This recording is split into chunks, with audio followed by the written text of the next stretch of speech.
To manage background usage limits on Samsung Galaxy A27 5G, first of all, you will need to open settings on your device. Next step is to enter battery options right here, and then you can scroll down to the background usage limits. Then we can adjust all of the settings inside. So first thing is put unused apps to sleep.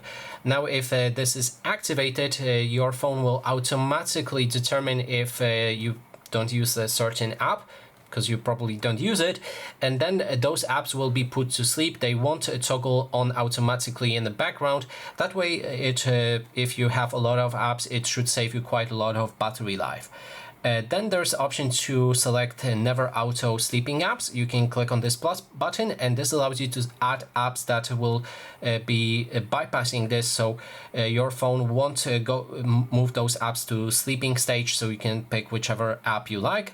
Then we have sleeping apps. If you click on it, you'll be able to see all of the apps that are currently in sleep mode.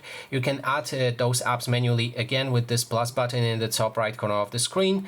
And then those deep sleeping apps here, the difference between sleeping and deep sleeping apps is that deep sleeping apps make those apps basically vanish from any activity on your phone.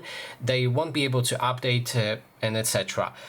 So that is basically everything. Thanks so much for watching.